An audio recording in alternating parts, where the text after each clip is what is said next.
All right, so we're in the Ozarks and we're in a lake that's got a lot of flooded vegetation as far as buckbrush and willow trees goes. Today we're gonna try to utilize the fact that the green bushes are gonna have more shade and have more fish in them. So that's our game plan. We're trying to fish on places on the sunny side of the lake where this spring, those bushes got more sunlight. What we're gonna do is utilize a couple of different zoom baits to catch them. You know, right here, a Z-crawl has been a great flipping bait. I love to flip the big one. We're gonna use the junior today, just because the fact that there's not as many big fish, the bait's not as big, it's gonna fit the profile a lot better for this lake.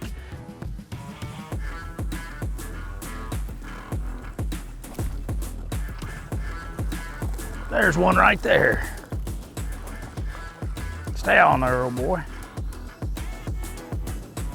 All right, now there's a nice one on the Z-Crawl Junior right there. You know, and that's a great example of how he was right in the middle of that bush that stuck out the furthest. There's a little indentation in the bank. One bush stuck out about 3 foot further than the rest. He was laying in it, sticks his nose out there that much further, a little bit of wind ripping in here, and it's just gonna give him a place to ambush and be that much further out there towards his prey. Nice solid fish on this lake. So the water conditions we got here are really clean. So that's why we're trying to target the bushes that's got a lot more leaves on them. So the color we chose is kind of a magic cross swirl color. You can see there, it's blue on one side, green pumpkin on the other. Real natural, puts off a little glimmer. And what there is on this lake is a bunch of shore minnows, and they kind of look bluish, greenish. Just looks real natural, kind of swimming around. And this is a great example of what I'm talking about. See how this bush here sticks out the furthest? Then you got a little point, then you got a couple more bushes, then you got a point bush way up there. Those are gonna be your high percentage flips, you know. You could catch one in between and anywhere else, but those are the places that as you're going by, you definitely don't wanna miss those. You know, you can see when I throw it in there, I'm not just putting it right here at the edge. I'm trying to take and find something and putting it back in there, even if I have to lob it over some limbs and get it back in there. You know, there's not a lot of days where that fish will come out and meet you on the very edge like that. You're gonna have to go back in there to him some. And, you know, you've got the equipment set up to get him out of there. And honestly, you gotta hook him before you've ever gotta worry about getting him out of there. And so don't be afraid to drop it right in that bush. You know, you kinda wanna surprise him. You don't want him seeing it and sneaking up on it because he may just go ahead and give away. You wanna put it right on in there where you think that fish is actually laying in the middle of that bush. Because if you'll look at these bushes, they're so fluffy and big, if you throw it to the edge, you know, you're 3 or 4 foot from where that fish is probably gonna be laying at.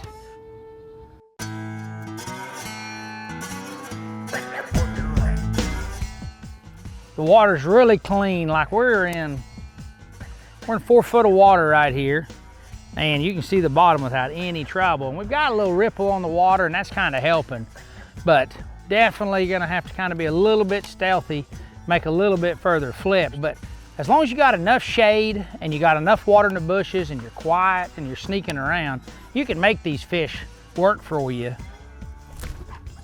There's a nice one. Yeah, buddy, looky there. Nice, probably fry guard or something. We got lucky hook just come out, but you know, that's a really nice fish. You can tell right here, you know, we fished down through here and it's the same thing. See right here, this bush right here sticks out the furthest, and that's just what we're looking for. There's another one right up there, and you can see they've got the most leaves on them as well too. So we got 2 things in our favor here. We got the most cover and the most ambush point where it's sticking out, and it equaled a really nice fish, you know. So another one on the Z-Crawl Junior. So like when I flip into something, for instance, this lead bush right here, what we're gonna do is we're gonna flip into it, not on the point, but back there where we think it is. What we're gonna do is have our rod up, and then we're gonna drop and let that bait fall in there on semi-slack line. And then we're gonna hop it a couple of times. I haven't had a fish yet grab it as soon as it comes in there. You hop it and all of a sudden he'll just grab it on that hop like a reaction. So don't be afraid to kind of change it up. You can't really just throw it in there and drag it out because there's so many limbs and stuff. So you just kind of throw it in there, semi-slack line, let it fall, and then hop it over stuff, you know, and that's when the bite's kind of coming. You know, your rod position when you do that's really important. As you fall that bait down, you don't want to have it too high because when he bites it, you're going to be out of shape. So you want to just have it there, you know, about 10 o'clock or so, and that way whenever he hits it, if you need to, you can reel real fast and go ahead and crack him.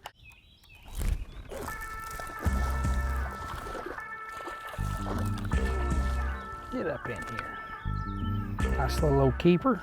What we got going on here is the fish have spawned, and it's kind of a post-spawn fry garden situation with a high water that came up, and a lot of these fish just stayed on the bank. It's the fact that there's some brim beds pretty regular in these. A lot of those fish are just sticking around in these areas, so we're just targeting them that way. But as long as this water will stay up in these bushes all summer, they'll stay here all summer. Just swim in and out. Stay on there, you fart. I got him pinned to that tree. And he is pinned.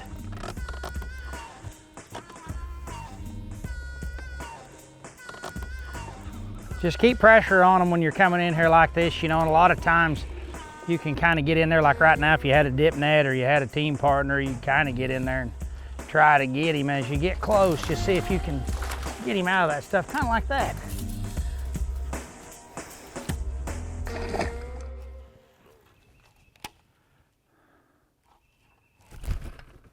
Come on out of there. There, we got one out of there. That's a nice one. Boy, he ate it too. There we go. There's a nice one. Yeah, look at that. Oh, pretty fish. Oh, yeller one. He's kind of yeller from living in them old bushes. Man, if you could hook them all like this, you'd never lose one. I mean, it's went in one side, popped through him, and popped back around. That's a good one there. You know, that's a nice little old fish out here, you know, just a good solid keeper, something that's gonna fill your limit until you get that big one.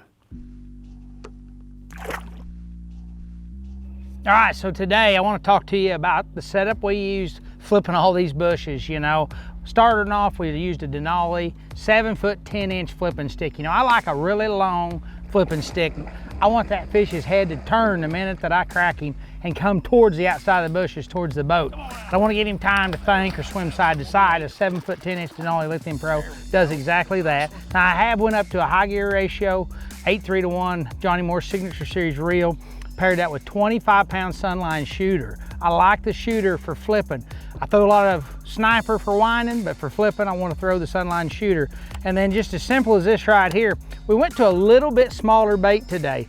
Love to flip a Z-Crawl from Zoom. We went to the Zoom Z-Crawl Junior.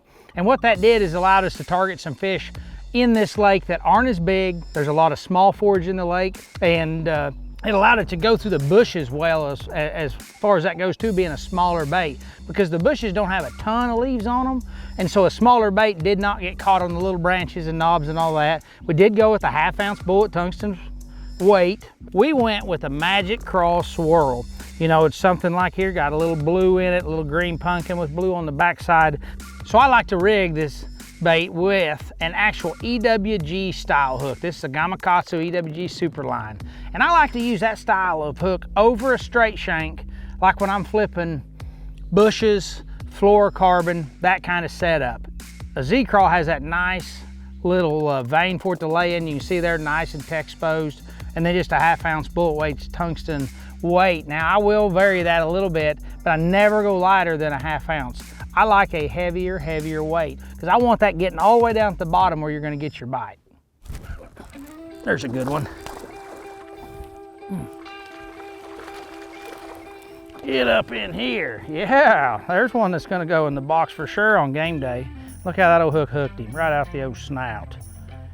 That is a nice fish on the Z-Crawl Junior right there. Now you can see he's got a little bit of sign of being in the spawn, got a mark on his tail, and he's kind of thin, probably a big fry garter, but just a nice healthy fish coming back after the spawn, probably up there all summer as long as they leave the water up.